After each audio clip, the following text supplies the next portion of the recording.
Student, NTA TPC JEE main series को आगे बढ़ाते हुए आज के इस वीडियो लेक्चर में हम paper number 104 organic chemistry solution के बारे में डिस्कस करेंगे।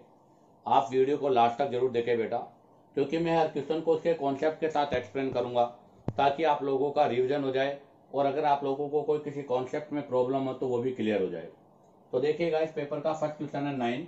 Which of the following reactants can be use in the Williamson ether synthesis. आपको बताना है इनमें से किस रिएक्शन से विलियमसन ईथर सिंथेसिस का फॉर्मेशन होगा। पहला अल्कोहल के साथ, तो ध्यान दे बेटा C2H5OH। अल्कोहल के साथ में जब हम रिएक्शन करते हैं कंसंट्रेटेड H2SO4 का 160 से 170 डिग्री सेंटीग्रेड पर, तो बेटा यहाँ से हमारे पास वाया डिहाइड्रेशन एल्कीन का फॉर्मेशन होता है।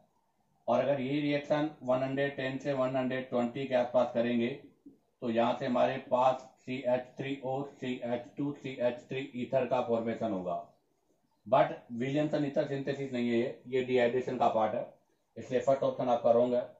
सेकंड में Al2O3 आल्सो रेस्पॉन्सिबल डिहाइड्रेशन, ये भी आपके डिहाइड्रेशन के लिए ही रेस्पॉन्सिबल है बेटा, ये भी डिहाइड्रेशन करेगा बट ये विदाउट रीअरेंजमेंट करता है, जहाँ पर 623 केल्विन के आसपास होना चाहिए। और यहाँ भी आपके पास एल्कीन का फॉर्मेशन होगा, तो ये भी आपका रॉन्ग है।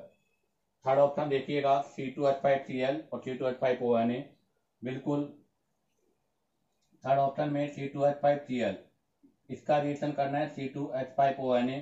हमें पता है Williamson ether synthesis are the part of NSR, ये NSR पार्ट है और SN2 रिएक्शन है, ये बेटर न्यूक्लियोफाइल है, ये यहाँ पर अटैक करेगा, यहाँ से Cl रिमूव हो जाएगा और बेटा हमारे पास यहाँ से C2H5O ईथर का फॉर्मेशन होगा। तो ये सी आपका आंसर राइट है। डी यहाँ पर रॉन्ग है। डी का रीजन क्या है वो देखो आप, C2H5Cl रिएक्ट विद Ag2O। ध्यान दे बेटा, अगर ये हम मॉइस्ट फॉर्म में लेंगे, अगर ये आपका वेट या मॉइस्ट फॉर्म में लेंगे तो यहाँ से NSR होगा, SN1 होगा और इसके वाया यहाँ से C2H5OH अल्कोहल का फॉर्मेशन होगा। बट अगर हम ये ड्राई Ag2O लेंगे तो ये अपना ऑक्सीजन प्रोवाइड करा के C2H5O ईथर का फॉर्मेशन करेगा। बट इसको भी हम विलियमसन ईथर सिंथेसिस नहीं बोलते, तो यहाँ पर विलियमसन ईथर सिंथेसिस जो है वो है आपका सी, अर्थात विलियमसन ईथर सिंथेसिस का मतलब है एल्किल हैलाइड का रिएक्शन एल्कोक्साइड के साथ, इसलिए इस क्वेश्चन का आंसर होगा सी। अब आप चाहो तो यहाँ से इसका स्क्रीनशॉट ले लीजिएगा। अब हम यहाँ से नेक्स्ट क्वेश्चन के बारे में डिस्कस करेंगे। तो देखिएगा, अब हम डिस्कस करेंगे next question number 10। In the given reaction sequence the compound is, आपको इस रिएक्शन सीक्वेंस में कंपाउंड ही बताना है। ये आपका कन्वर्जेशन है और बेटा ऑर्गेनिक पर कमांड करने के लिए सबसे बेस्ट है कि हमें कन्वर्जेशन आने चाहिए। और कन्वर्जेशन को सोल्व करने का सबसे बेस्ट तरीका होता है उसके रिएजेंट जो है उसका आपको क्या रोल है वो पता होना चाहिए, अर्थात वो रिएजेंट किसको किस में कन्वर्ट करता है। तो जरा देखिएगा, हमारे पास सबसे पहले दे रखा है इथाइल ब्रोमाइड, और इथाइल ब्रोमाइड का रिएक्शन करना है बेटा एक्वस KOH के साथ। तो हमारे पास ऑर्गेनिक में 2 टाइप की KOH हम यूज करते हैं, एक एक्वस और एक अल्कोहलिक। अगर हम अल्कोहलिक KOH यूज करते हैं तो बेटा alcoholic KOH are the responsible for elimination, क्योंकि ये बेस की तरह काम करता है। और aqueous KOH are the responsible for nucleophilic substitution reaction, nucleophilic substitution reaction. यहाँ पर एक्वस KOH दे रखा है, तो यहाँ से आपके पास OH माइनस न्यूक्लियोफाइल होगा, ये इसको रिप्लेस कर देगा और हमारे पास यहाँ से CH3 CH2OH अल्कोहल का फॉर्मेशन होगा। अब आप देखो सेकेंड स्टेप में अल्कोहल बनाया, अल्कोहल का रिएक्शन करेंगे बेटा हम KMnO4H+। आपको पता है KMnO4 are the strong oxidising agent, strong oxidising agent है, जो कि आपका 1 डिग्री अल्कोहल होगा उसे एल्डिहाइड वाया एसिड में कन्वर्ट कर देगा। अगर 2 डिग्री अल्कोहल होगा तो उसे कीटोन में, और 3 डिग्री अल्कोहल का ऑक्सीडेशन नहीं होगा। तो देखो हमारे पास यहाँ से अभी जो अल्कोहल है वो कौन सा अल्कोहल है, 1 डिग्री अल्कोहल है, तो एल्डिहाइड के वाया एसिड का फॉर्मेशन होगा। तो हमारे पास यहाँ से जो बी प्रोडक्ट बनेगा वो बनेगा एसिटिक एसिड। अब आता है नेक्स्ट, एसिटिक एसिड का रिएक्शन करेंगे अमोनिया के साथ। ध्यान दे, एसिटिक एसिड का रिएक्शन अमोनिया के साथ NSR है बेटा, यहाँ से NH2 माइनस न्यूक्लियोफाइल है, ये न्यूक्लियोफाइल यहाँ से OH ग्रुप को रिप्लेस कर देगा और हमारे पास CH3 C double bond O NH2 amide का फॉर्मेशन करेगा। ये C बन गया। अमाइड से पहले यहाँ पर बीच में आपके पास देखो ये बेस है, ये एसिड है। एसिड बेस रिएक्शन होता है जिसके वाया सोल्ट बनेगा CH3 C double bond O NH4 plus और O माइनस। ये हमारे पास सोल्ट बनता है यहाँ से हमारे पास क्या बनता है, ये सोल्ट बनता है और इस सोल्ट के वाया फिर हमारे पास यहाँ से वाटर मॉलिक्यूल्स रिमूव हो जाएगा और अमाइड का फॉर्मेशन हो जाएगा। अब आप देखो जो अमाइड बना है उस पर रिएक्शन करना है बेटा Br2 प्लस NaOH, अर्थात Br2 प्लस NaOH के साथ। इसको बोलते हैं Hofmann bromide degradation reaction. It is the part of decarboxylation, क्योंकि यहाँ पर CO2 गैस रिमूव होती है। It is the best method for 1 degree, चाहे वो 1 डिग्री आपका एलिफेटिक हो और चाहे वो 1 डिग्री आपका एरोमेटिक हो। और sir it is use for descending series, क्यों? क्योंकि यहाँ पर आपके प्रोडक्ट में कार्बन लेस होता है। तो यहाँ से हमारे पास ये CO2 की फॉर्म में रिमूव हो जाएगा और हमारे पास यहाँ से 1 डिग्री अमाइन बनेगा CH3NH2, जिसको मिथाइल अमाइन बोलते हैं। तो बताइएगा इस क्वेश्चन का आंसर क्या होगा। फर्स्ट रॉन्ग है, सेकंड रॉन्ग है, सी आंसर आपका राइट है। ठीक है, तो इस क्वेश्चन का आंसर होगा बेटा सी। अब आप चाहो तो स्क्रीनशॉट ले लीजिएगा। अब हम यहाँ से नेक्स्ट क्वेश्चन 11 के बारे में डिस्कस करेंगे।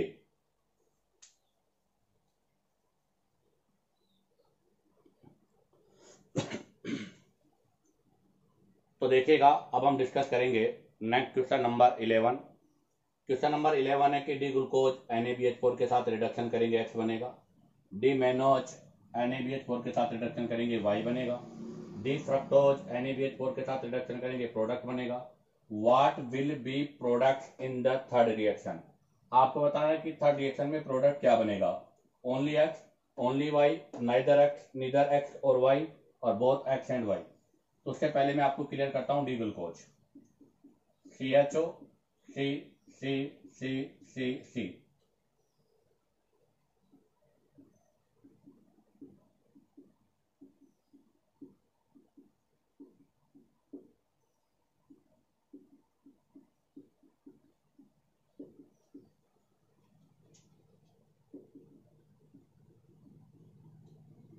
ये होता है बेटा डी ग्लूकोज।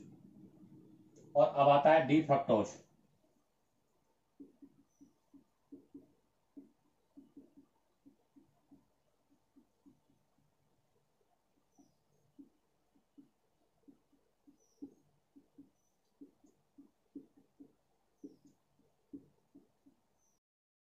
ये होता है डी फ्रक्टोज। और अगर डी मेनोज की बात करें तो आपका जो सेकेंड कार्बन है इसका OH चेंज हो जाता है।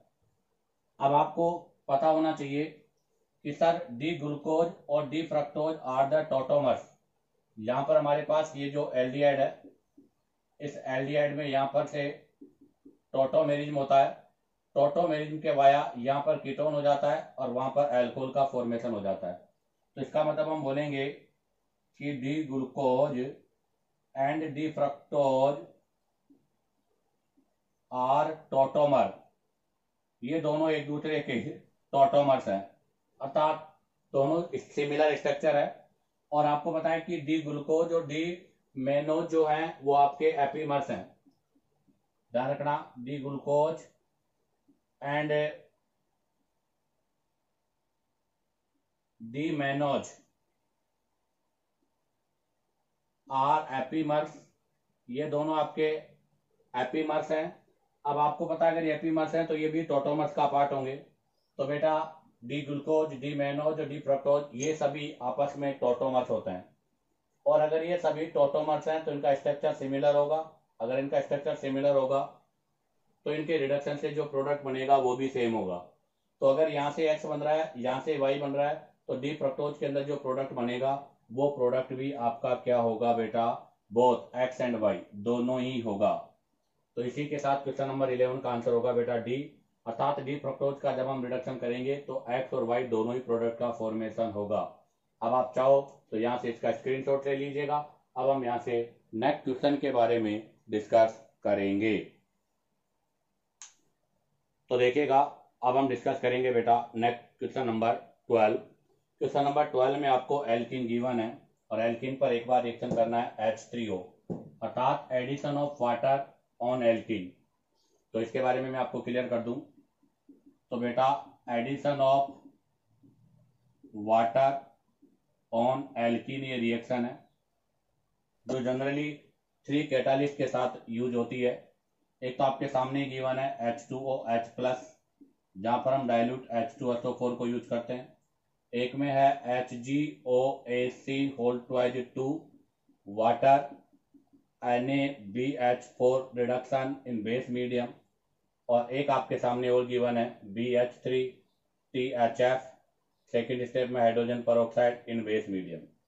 इसको बोलते हैं acid catalyst hydration, oxymercuration demercuration, oxymercuration demercuration. इसको बोलते हैं हाइड्रोबोरेशन ऑक्सीडेशन, और इसको बोलते हैं एसिड कैटालाइज हाइड्रेशन। अब आपको पता होना चाहिए बेटा इसके अंदर MkW, यहाँ पर भी MkW और यहाँ पर एंटी MkW, अर्थात एंटी मार्कोनियो रूल का फॉलो होता है। अब और बता दूं मैं आपको, यहाँ पर केटाइन बनता है, यहाँ पर आपके पास साइक्लिक केटाइन बनता है, जबकि हमारे पास यहाँ पर ट्रांजिशन स्टेट का फॉर्मेशन होता है। यहाँ पर आपका एंटी एडिशन होता है बेटा, यहाँ पर आपका सिन एडिशन होता है। तो अब हम यहाँ से प्रोडक्ट बना के देखते हैं। तो हमारे पास यहाँ पर जो दे रखा है वो है प्रोपीन, अनसिमेट्रिकल है, और ये रूल ओनली फॉर अनसिमेट्रिकल पर ही अप्लाई होगा। अब इसका रिएक्शन करेंगे जब हम H2O वाटर के साथ in presence of acid medium में, तो यहाँ पर न्यूक्लियोफाइल OH है, और मार्कोनियो ने कहा था कि न्यूक्लियोफाइल हमेशा मोर क्राउडेड कार्बन पे लगेगा। तो यहाँ से हमारे पास जो प्रोडक्ट बनेगा बेटा वो बनेगा 2 डिग्री एल्कोहल, अर्थात यहाँ से बना है 2 डिग्री एल्कोहल, जिसको हम क्या बोलेंगे 2 प्रोपेनॉल। अब हम इसी का रिएक्शन दोबारा अगेन कराएंगे किसके साथ, BH3 के साथ। तो देखो जब इसका रिएक्शन हम BH3 और THF के साथ कराएंगे तो सबसे पहले तो यहाँ पर ट्रांजिशन स्टेट बनेगा, और वो ट्रांजिशन स्टेट ये होगा। देखो आप देखो बोरोन के पास अभी भी 2 हाइड्रोजन है, तो हम प्रोपेन के 3 मोल यूज करते हैं। तो यहाँ से 2 मोल ऑफ में प्रोपेन का यूज करूंगा। इसके बाद CCC होल ट्वाइज 3 और B, try alkyl borane intermediate बनेगा। और जब ट्राई एल्किल बोरेन जो इंटरमीडिएट बनेगा, इस पर हम हाइड्रोजन पेरोक्साइड के साथ बेस मीडियम में ऑक्सीडेशन करेंगे, तो हमारे पास 1 डिग्री अल्कोहल, अर्थात 1 प्रोपेनॉल का फॉर्मेशन होगा। अब आप बताओ यहाँ प्रोडक्ट 1 प्रोपेनॉल है, यहाँ प्रोडक्ट 2 प्रोपेनॉल है। आपको बताना है कि 1 प्रोपेनॉल और 2 प्रोपेनॉल के बीच में क्या रिलेशनशिप है। तो हमें पता है 1 प्रोपेनॉल और 2 propanol are the position isomers. तो फर्स्ट ऑप्शन है functional isomers wrong, metamers wrong, position isomers आपका राइट है, ज्योमेट्रिकल आइसोमर्स भी आपका रॉन्ग है। तो बताओ यहाँ से A और B जो प्रोडक्ट बनेगा उनके बीच में फंक्शनल आइसोमर्स का रिलेशन होगा, अर्थात वो दोनों एक दूसरे के फंक्शनल आइसोमर्स है। अब आ जाएगा क्वेश्चन नंबर 13। क्वेश्चन नंबर 13 भी एल्कीन से रिलेटेड है। What is the be in the following reaction. इस रिएक्शन में आपको बताना है बी क्या होगा। तो हमारे पास सबसे पहले एल्किल हैलाइड गिवन है बेटा CCCl, ये एल्किल हैलाइड गिवन है, और इसका रिएक्शन करेंगे हम अल्कोहलिक KOH के साथ। हीटिंग दे रखा है, हालांकि सब्स्टिट्यूशन भी हो सकता है, एलिमिनेशन भी हो सकता है। पहले सब्स्टिट्यूशन होगा, बट यहाँ पर हीटिंग लिखा हुआ है बेटा, तो heating are the responsible for elimination. तो यहाँ से हमारे पास एलिमिनेशन प्रोसेस होगा, और एलिमिनेशन भी कौन सा होगा बेटा, डी हाइड्रो हेलोजिनेशन होगा। क्यों बोला डी हाइड्रो हेलोजिनेशन, डी मतलब रिमूव होना, हाइड्रो मतलब हाइड्रोजन का, हेलो मतलब हेलोजन का। तो यहाँ से एक हाइड्रोजन और एक हेलोजन रिमूव होगा। एक हाइड्रोजन और एक हेलोजन के रिमूव होने से हमारे पास यहाँ पर जो ए बनेगा वो बनेगा प्रोपीन, और propene are the unsymmetrical alkene. हमारे पास यहाँ से अनसिमेट्रिकल एल्कीन का फॉर्मेशन हो रहा है, क्योंकि मार्कोनी और एंटी मार्कोनी अनसिमेट्रिकल पर ही अप्लाई होता है। अब आपके पास जो बी प्रोडक्ट दिया है इसका HBr के साथ रिएक्शन करना है। तो आप जरा देखिएगा, हमारे पास ये प्रोपीन है, अगर मैं सिंपल HBr के साथ रिएक्शन करता तो मार्कोनी ऑफ रूल लगता। इलेक्ट्रोफिलिक एडिशन रिएक्शन है जहां पर इंटरमीडिएट केटाइन बनेगा। तो बेटा देखो एक केटाइन ये बनेगा यहाँ पर, और एक केटाइन आपका ये बनेगा। ये 2 डिग्री है जो कि मोर स्टेबल है, और ये 1 डिग्री है जो कि आपका लीस्ट स्टेबल है। तो इसका मतलब आपके पास जो भी न्यूक्लियोफाइल है वो यहाँ जुड़ेगा। केवल HBr होता अगर पेरोक्साइड नहीं होता, अगर यहाँ पर केवल HBr होता बेटा, पेरोक्साइड नहीं होता। बट हमारे पास यहाँ जो रिएक्शन है उसमें HBr के साथ में पेरोक्साइड गिवन है बेटा, और आपको पता है कि HBr के साथ में जब पेरोक्साइड होता है तो यहाँ पर हमारे पास एंटी मार्कोनी ऑफ रूल लगेगा। इट इज द FRAR, ये फ्री रेडिकल सब्स्टिट्यूशन रिएक्शन है जहां पर पहले स्टेप में आपका Br फ्री रेडिकल अटैक करेगा। इसके वाया देखो आपके पास जो इंटरमीडिएट बनेगा वो बनेगा ये। हालांकि यहाँ पर इंटरमीडिएट 2 डिग्री फ्री रेडिकल बन रहा है जो हाईली स्टेबल है, तो ये है। लेकिन जो फाइनल प्रोडक्ट बनेगा हमारे पास वो फाइनल प्रोडक्ट भी यही बनेगा बेटा। इसका मतलब ये हुआ कि अगर HBr के साथ पेरोक्साइड नहीं हो तो मार्कोनी रूल का फॉलो होता है, और इसी कंडीशन पर आपका 2 डिग्री वाला अर्थात 2 ब्रोमो प्रोपेन का फॉर्मेशन होता। तो ऐसी कंडीशन पर हमारे पास जो प्रोडक्ट बनता वो प्रोडक्ट ये होता, अर्थात मैं इसको ऐसे लिख देता हूँ CCBr और C। अर्थात अगर मार्कोनी रूल का फॉलो होता तो 2 ब्रोमो प्रोपेन का फॉर्मेशन होता। बट अगर HBr के साथ में पेरोक्साइड हो तो मार्कोनी नहीं, एंटी मार्कोनी रूल का फॉलो होता है। फ्री रेडिकल एडिशन रिएक्शन होती है, पहले फ्री रेडिकल अटैक करता है, इसलिए आपका Br बाहर अटैक करेगा और यहाँ पर 1 ब्रोमो प्रोपेन का फॉर्मेशन होता है। अगर इनके बीच में रिलेशन की बात करें तो बेटा ये भी एक दूसरे के पोजीशन आइसोमर्स होते हैं। तो बताइएगा इस क्वेश्चन का आंसर क्या होगा, 1 ब्रोमो प्रोपेन। तो बताइएगा कौन सा आंसर आपका राइट है। तो देखिएगा फर्स्ट ऑप्शन तो आपका रॉन्ग है, सेकंड ऑप्शन भी आपका रॉन्ग है क्योंकि BrCl दोनों है, थर्ड ऑप्शन आपका राइट है जो कि 1 ब्रोमो प्रोपेन है।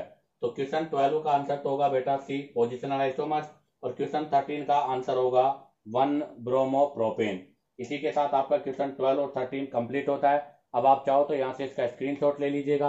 अब हम यहाँ से नेक्स्ट क्वेश्चन के बारे में डिस्कस करेंगे। तो देखिएगा अब हम डिस्कस करेंगे next question number 14। What of the following is a correct conversation. आपको बताना है इनमें से करेक्ट कन्वर्जेशन कौन सा है। तो हमारे पास सबसे फर्स्ट जो दे रखा है उसके अंदर मैग्नीशियम और ईथर के साथ रिएक्शन करना है। तो आपको पता है यहाँ पर मैग्नीशियम जो होता है वो हैलाइड के साथ रिएक्शन करेगा, तो यहाँ पर हमारे पास MgBr बनेगा। इट इज द ग्रिग्नियर रिएजेंट, ये ग्रिग्नियर रिएजेंट बन गया बेटा।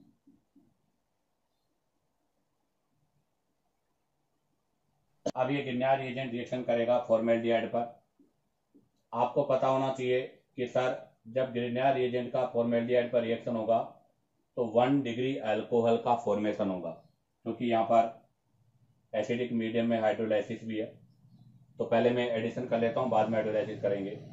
तो जब ये इस पर अटैक करेगा तो देखो ये पाई बॉन्ड यहाँ शिफ्ट होगा, यहाँ पॉजिटिव या नेगेटिव, और ये ग्रुप में तो ये पूरा पोर्शन आपका नेगेटिव है, ये पोर्शन पॉजिटिव है, पॉजिटिव नेगेटिव पर, नेगेटिव पॉजिटिव पर ऐड होगा। तो यहाँ से हमारे पास जो स्पीसीज ऑब्टेन होगी वो होगी 5 मेंबर रिंग।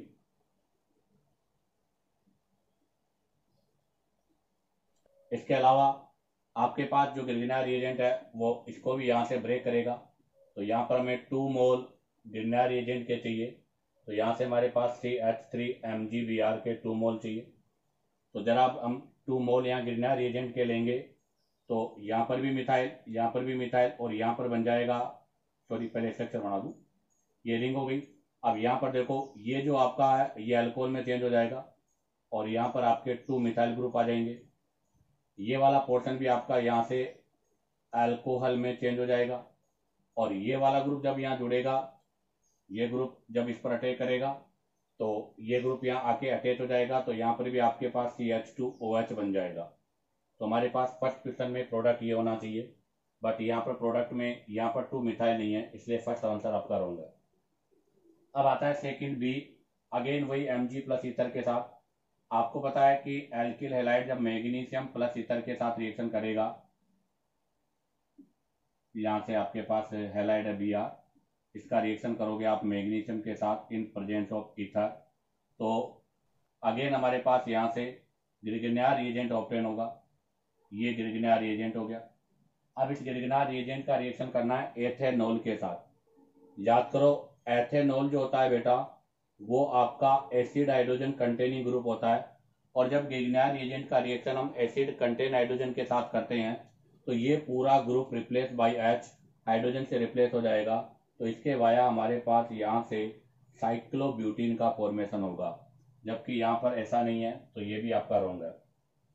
अब आ जाइएगा थर्ड में भी आपको अगेन बी आर गिवन है, और बी आर पर हमें रिएक्शन करना है बेटा किसका, ग्रिग्नियर रिएजेंट, पहले मैग्नीशियम और ईथर का। तो पहले यहाँ पर Mg और ईथर रिएक्शन करेगा। बताओ Mg और ईथर रिएक्शन करेगा तो किसका फॉर्मेशन होगा, MgBr। तो हमारे पास यहाँ पर MgBr के साथ में ये ग्रिग्नियर रिएजेंट का फॉर्मेशन हो जाएगा। अब ग्रिग्नियर रिएजेंट का रिएक्शन करना है अगेन फॉर्मेल्डिहाइड पर बेटा, तो ये फॉर्मेल्डिहाइड पर अटैक करेगा और उसका हाइड्रोलाइसिस भी करना है आपको पता है ये आपका साइक्लिक ईथर है, और साइक्लिक ईथर के लिए भी हमें ग्रिग्नियर रिएजेंट की रिक्वायर्ड होती है। तो इसका मतलब ये इस पर भी अटैक करेगा, उस पर भी अटैक करेगा, तो इसका मतलब यहाँ पर ये प्रोडक्ट पॉसिबल नहीं है। अब आ जाएगा डी में हमें यहाँ पर साइक्लोहेक्सेनोन है, उसमें एक साइड मिथाइल और एक साइड Br है।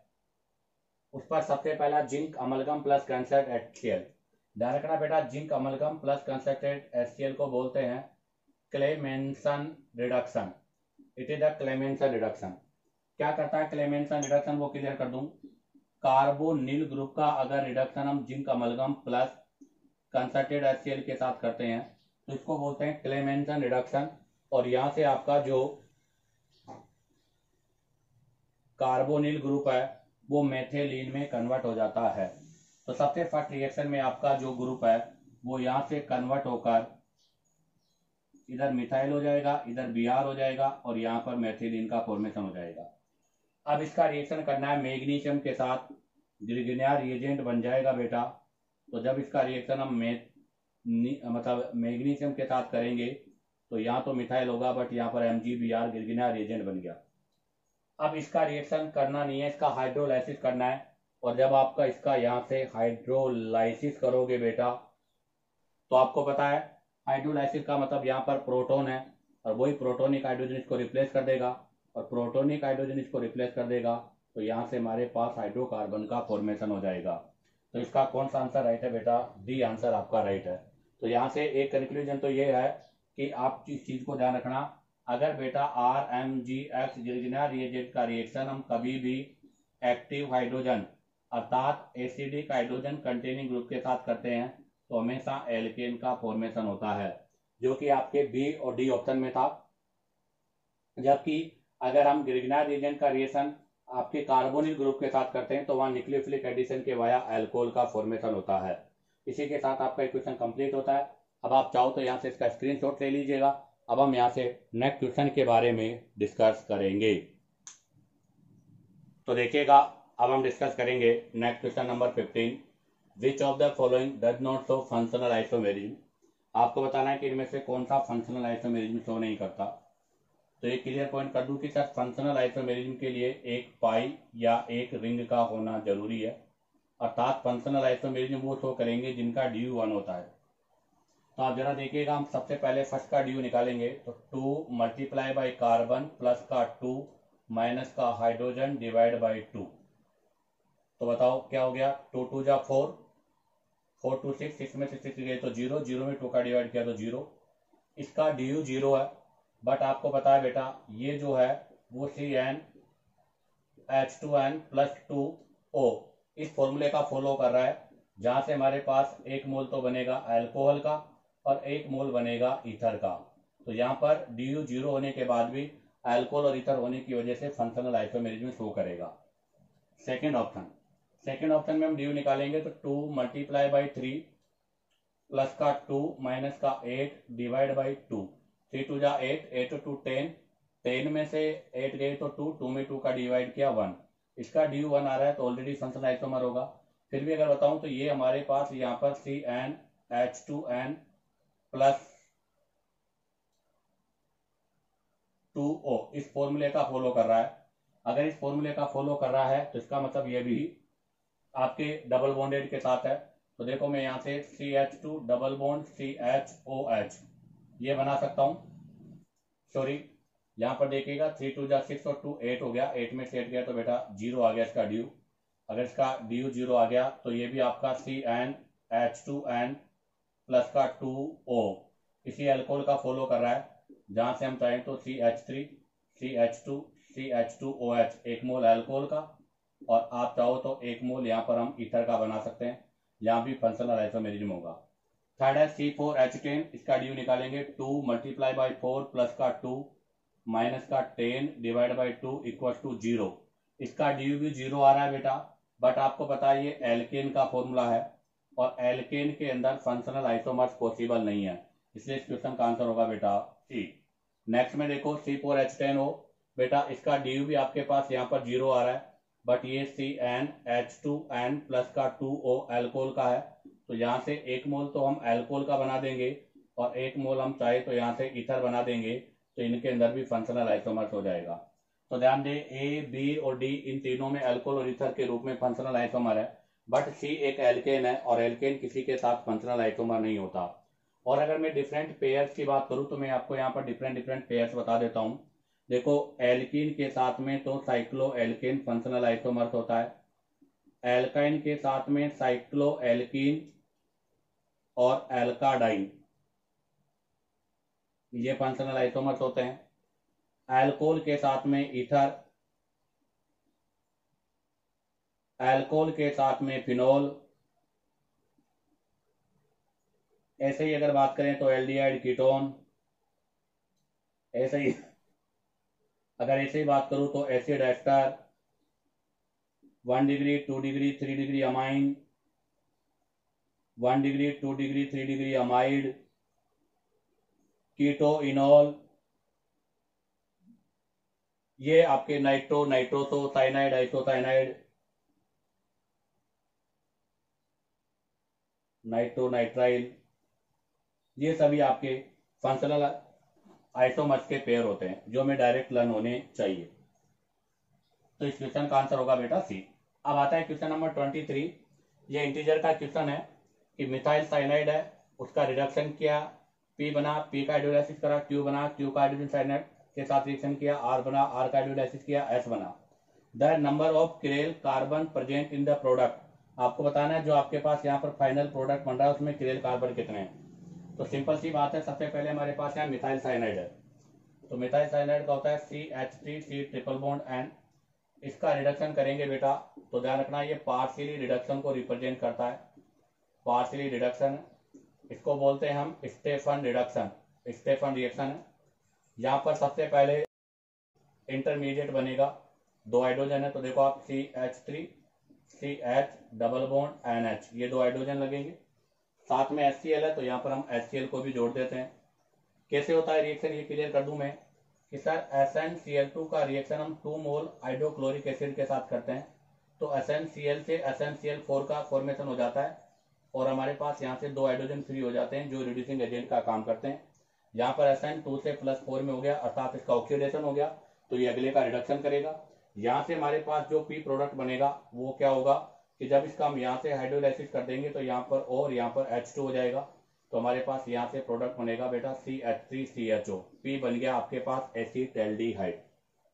क्या बन गया बेटा हमारे पास यहाँ से पी जो प्रोडक्ट है, सॉरी मैं पूरा कर दूं तो देखो आपके पास ये पी प्रोडक्ट था, तो मैं इसको ऊपर ही लिख देता हूँ यहाँ पे, तो हमारे पास यहाँ पर जो पी प्रोडक्ट बनेगा वो बनेगा CH3CH double bond NH dot HCl, ये बन गया। इसका हाइड्रोलाइसिस कर दिया आपने, तो ये हाइड्रोलाइसिस कर दो OH2, तो हमारे पास यहाँ से पी जो बनेगा वो बनेगा एल्डिहाइड, और एल्डिहाइड के साथ में बचा हुआ पार्ट होगा NH4Cl अमोनियम क्लोराइड। अब हमारे पास यहाँ से जो पी बना है, क्यू बना है, तो ये पी था, ये क्यू आ गया। अब जो क्यू बना है उसका रिएक्शन हाइड्रोजन साइनाइड के साथ, आपको बताया कार्बोनिल कंपाउंड का NAR न्यूक्लियोफिलिक एडिशन रिएक्शन है, हालांकि यहाँ से CN माइनस पुअर न्यूक्लियोफाइल होता है इसलिए एसिडिक मीडियम की रिक्वायर्ड होती है बेटा। तो यहाँ से जब ये बनेगा, ये पाई बॉन्ड यहाँ शिफ्ट होगा पॉजिटिव नेगेटिव, तो यहाँ से हमारे पास पहले बनेगा साइनोहाइड्रीन, तो हमारे पास जो आर प्रोडक्ट बनेगा वो होगा साइनोहाइड्रीन, अर्थात CH3HCOH और CN, ये बन गया हमारे पास आर जिसको हम साइनोहाइड्रीन बोलते हैं।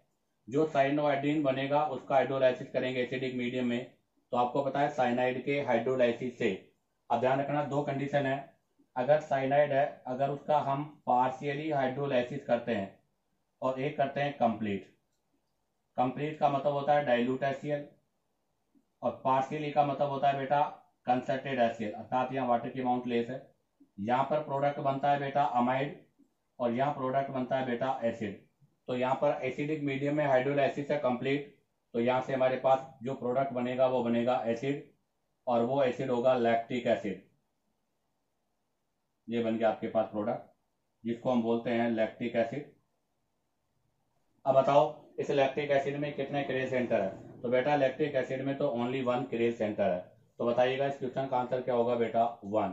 इसी के साथ आपका एक क्वेश्चन कंप्लीट होता है। अब आप चाहो तो यहाँ से इसका स्क्रीनशॉट ले लीजिएगा। अब हम यहाँ से नेक्स्ट क्वेश्चन के बारे में डिस्कस करेंगे। तो देखिएगा अब हम डिस्कस करेंगे next question number 24। X mole of concentrated HI hydroiodic acid react with acetamide. हमारे पास है एसिटामाइड, इसका रिएक्शन करना है HI के साथ in presence of red phosphorus 200 degree centigrade पर। तो it is the reduction process बेटा, ये आपका रिडक्शन प्रोसेस है।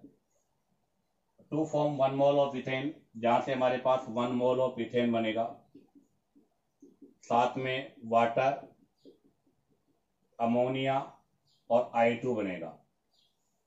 अब वो कह रहा है कि X mole of concentrated HI, हमें बताना है कंसंट्रेटेड HI के कितने मोल हम यहाँ यूज करेंगे। तो आप देखिएगा रेड फास्फोरस प्लस HI है, पावरफुल रिड्यूसिंग एजेंट है। तो आपको मैं क्लियर कर दूं, RCH2OH मैंने एल्कोहल लिया है, इसके लिए हमें 2 मोल HI की रिक्वायर्ड होती है। क्यों? क्योंकि जब हम यहाँ से इसे एल्केन बनाएंगे तो एक H यहाँ चाहिए, एक H यहाँ चाहिए। अब हमने लिया है कार्बोनिल कंपाउंड, ये कार्बोनिल कंपाउंड है, इसका रिडक्शन करेंगे HI के साथ। तो देखिएगा बेटा आपकी बार हमें यहाँ पर 2 हाइड्रोजन यहाँ चाहिए, 2 हाइड्रोजन यहाँ चाहिए, तो 4 HI की रिक्वायर्ड है। अब हम रिएक्शन करेंगे इसका एसिड या एसिड डेरिवेट के साथ। तो अब हमें यहाँ पर HI के कितने मोल चाहिए? तो देखो सबसे पहले तो इस ग्रुप को हटाने के लिए 2 हाइड्रोजन तो चाहिए कि वाटर बन जाए, 2 हाइड्रोजन यहाँ पर चाहिए, 2 हाइड्रोजन आपके पास लिविंग ग्रुप पर चाहिए, तो टोटल 6 HI की रिक्वायर्ड है।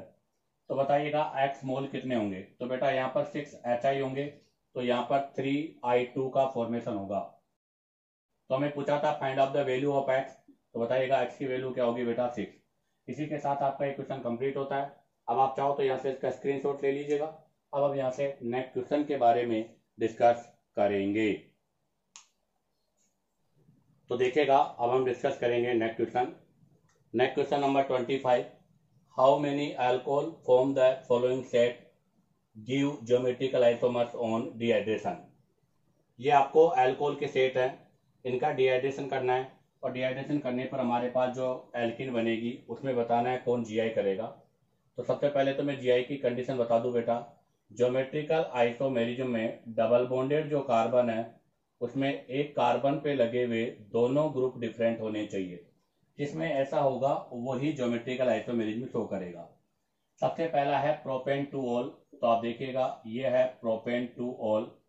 जब इसका रिएक्शन हम कंसंट्रेटेड H2SO4 के साथ करेंगे तो यहाँ से डिहाइड्रेशन होगा, 1 प्रोपीन बनेगा, और 1 प्रोपीन में इस पे 2 हाइड्रोजन सेम है, इसलिए यहाँ पर जीआई नहीं होगी, तो फर्स्ट में तो नहीं होगी। सेकेंड है 2 मिथाइल प्रोपेन टू ऑल, तो बेटा ये हो गया 2 मिथाइल, और 1 पर प्रोपेनोल, ये 1 पर प्रोपेनोल, और यहाँ पर ये हाइड्रोजन है, यहाँ पर भी कंसंट्रेटेड H2SO4 के साथ में रिएक्शन करूंगा तो यहाँ से ये वाटर मॉलिक्यूल्स रिमूव हो जाएगा, और हमारे पास यहाँ पर भी आप देखिएगा CH2, एक कार्बन पे लगे हुए 2 हाइड्रोजन सेम है, इसका मतलब यहाँ पर भी ज्योमेट्रिकल आइसोमेरिज्म पॉसिबल नहीं है। अब लेंगे नेक्स्ट पेंटेन टू ऑल, तो जरा देखिएगा 1 2 3 4 5 OH, इसके पास 2 टाइप के बीटा हाइड्रोजन है, तो यहाँ से हमारे पास 2 टाइप के प्रोडक्ट बनेंगे।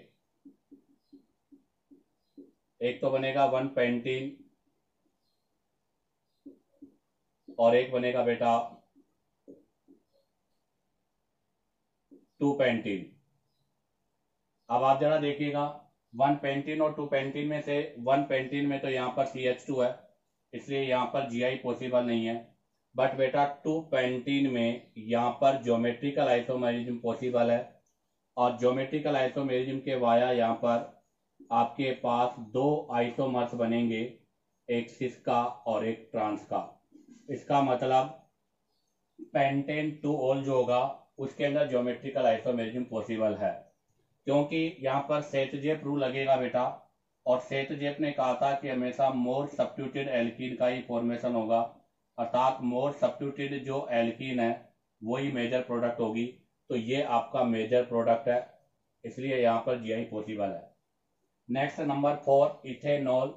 अगर हम इथेनॉल ले रहे हैं CH3 CH2OH और H, इसका करेंगे तो बेटा हमारे पास यहाँ से एथीन का फॉर्मेशन होगा, और आपको पता है एथीन में ज्योमेट्रिकल आइसोमेरिज्म पॉसिबल नहीं है।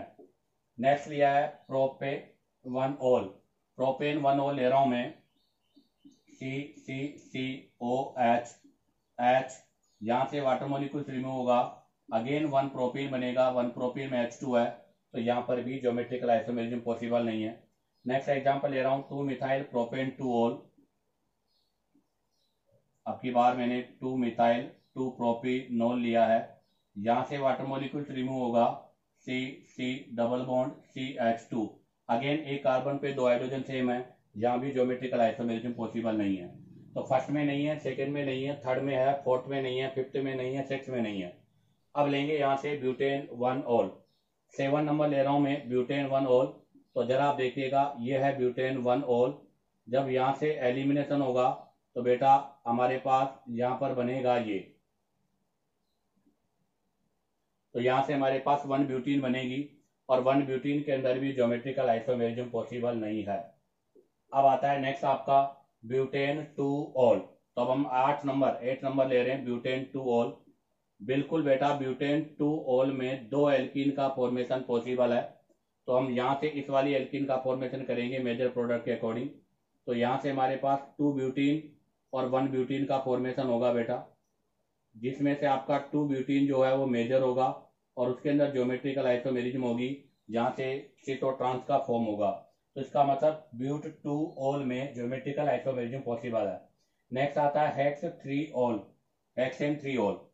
तो 1 2 3 4 5 6, यहाँ पर OH, यहाँ पर भी H, यहाँ पर भी H, हम यह वाला ग्रुप को रिप्लेस करेंगे, तो आप जरा देखिएगा हमारे पास ये प्रोडक्ट बनेगा, और इसके अंदर भी ज्योमेट्रिकल आइसोमेरिज्म पॉसिबल है। तो इसका मतलब 9 में भी ज्योमेट्रिकल आइसोमेरिज्म होगा। तो यहाँ पर हमारे पास जो है एग्जाम्पल नंबर 3, एग्जाम्पल नंबर 8 और एग्जाम्पल नंबर 9 में ही ज्योमेट्रिकल आइसोमेरिज्म होगी, अर्थात 3 जगह पर ज्योमेट्रिकल आइसोमेरिज्म पॉसिबल है। तो इस क्वेश्चन का आंसर होगा बेटा 3। इसी के साथ आपका ये NTA TPC JEE mains paper number 104 का सॉल्यूशन कंप्लीट होता है। उम्मीद करता हूं कि बेटा आपको वीडियो पसंद आया होगा, क्योंकि मैंने हर क्वेश्चन को कॉन्सेप्ट के साथ एक्सप्लेन किया, इससे आपका बेटर रिवीजन भी हो गया। अगर आपको वीडियो पसंद आया हो तो बेटा वीडियो को लाइक, सब्सक्राइब और शेयर करो।